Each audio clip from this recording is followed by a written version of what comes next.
Iya, pemirsa Anda kembali di Bincang Virtual. Langsung saja deh saya tanyakan kepada Bang Rey sebenarnya plus minusnya atau keuntungan dan kerugian dari masing-masing pilihan jika ditunda seperti apa dan jika diteruskan ini seperti apa. Karena tentunya kan ada juga beberapa masyarakat yang masih menilai bahwa ini sebenarnya mekanisme demokrasi kita ini kan masih dinilai sebagai rawan politik uang ya, di mana calon biasanya diberikan upeti dari sponsor, kemudian kalau sudah menduduki jabatan ini kemudian juga sibuk mengembalikan modal dari sponsor tadi. Ini kan yang membuat masyarakat jadi skeptis ya, jangan-jangan ini sengaja pilkada ini sengaja dipaksakan supaya oknum-oknum ini bisa mencapai tujuan pribadi dan golongannya lagi gitu, Bang. Ya, kalau plus minusnya sih pasti ada ya. Tapi kalau sejujurnya kalau saya lihat yang pilkada di era COVID ini lebih banyak minusnya ketimbang plusnya gitu. Karena itu tadi banyak hal yang secara normal mestinya bisa kita lakukan di era yang sekarang ini tidak bisa kita lakukan. Di luar itu ancaman kemungkinan terjadinya penyebaran virus ini pada banyak orang. Gitu. Sementara hasilnya makin jauh. Misalnya seperti sekarang ya, tahapan-tahapan yang disebutkan itu tadi, siapa yang bisa melakukan kontrolnya? Siapa yang bisa memastikan bahwa semua tahapan itu berjalan sesuai COVID-19?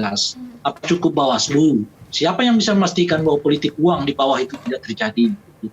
Sesuatu yang memang di satu segi ya tidak bisa juga kita tolak karena itu tadi agenda nasionalnya sudah kita buat. Kalau kita undur ke 2021 tadi penjelasannya Bung Frit misalnya, tidak ada jaminan bahwa situasinya juga akan baik gitu ya.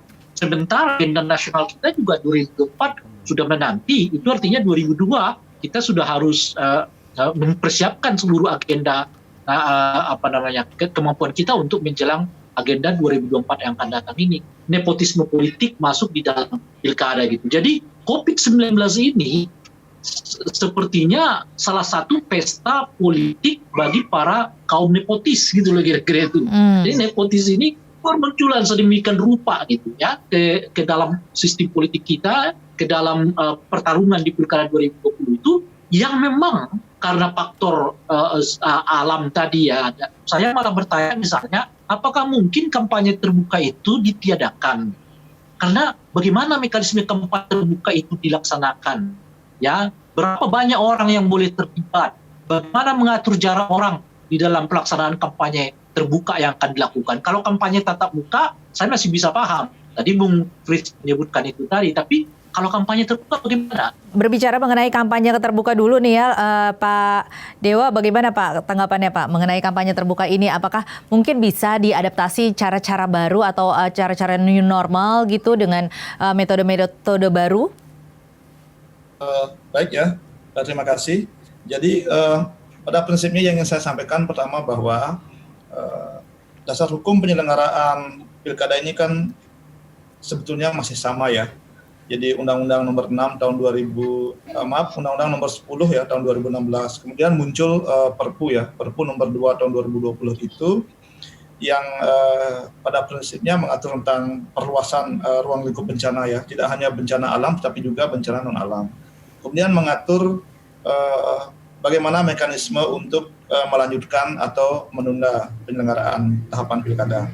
Juga pihak-pihak mana saja yang diberikan kewenangan untuk mengambil keputusan soal itu. Tadi sudah disampaikan ya, yaitu misalnya dari KPU, DPR bersama pemerintah. Jadi kerangka hukumnya seperti itu. Nah kemudian memang di dalam peraturan KPU nomor 6 tahun 2020 itu kampanye rapat umum itu masih dimungkinkan, tetapi tentu dengan syarat yang sangat ketat ya.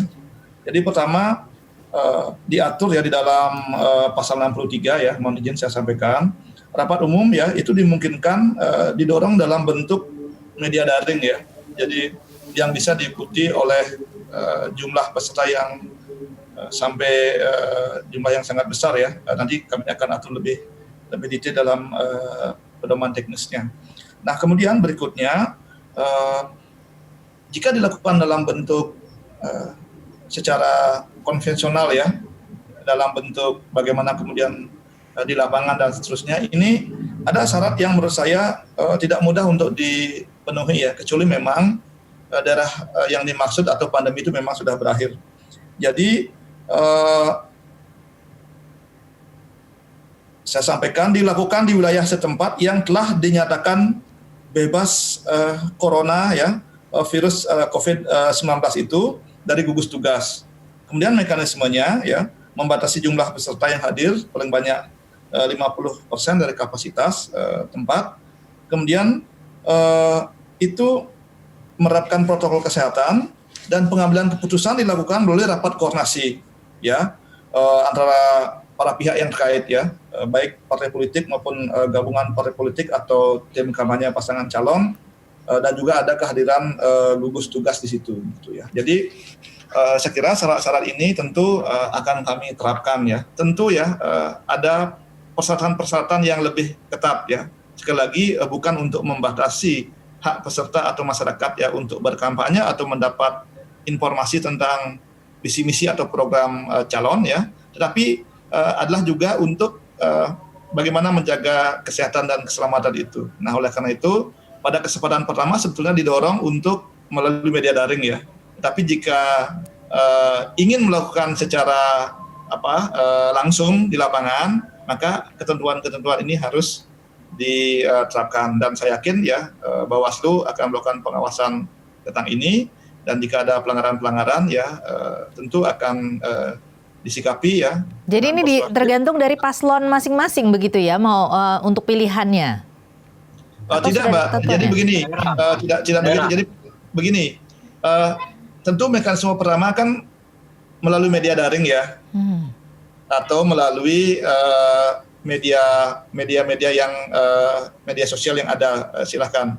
Nah kemudian jika di suatu daerah ya memang ada keinginan untuk menyelenggarakan, ya misalnya ada usulan dari masyarakat, ada usulan dari pasangan calon, ada dari pegiat pemilu, kenapa tidak dilakukan kampanye rapat umum terbuka gitu ya. Maka tentu untuk bisa dilakukan itu tadi syaratnya, daerah yang dimaksud adalah bebas dari COVID-19.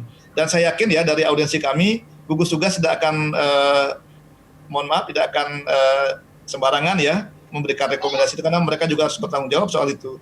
Nah, ketika rekomendasi sudah keluar, tentu ini akan dibahas dalam rapat bersama apakah disetujui atau tidak untuk melakukan kampanye rapat umum ini. Jika keputusan tidak, ya tentu ini harus dihormati oleh semua pihak karena sudah dilakukan mekanisme oleh pihak-pihak yang memiliki otoritas soal itu, termasuk juga di sana hadir di samping KPU, Bawaslu ya, perwakilan atau tim kampanye pasangan calon dan pihak-pihak terkait lainnya begitu. Oke, baik. Tentang kampanye melalui media daring nanti kita akan membahas mengenai bagaimana pengawasannya, karena ini sepertinya belum ada ya pakem-pakem tertentu untuk kampanye melalui media daring. Nanti kita akan bahas lagi setelah jeda yang berikut ini. Tetaplah bersama kami, Bincang Virtual akan kembali sesaat lagi.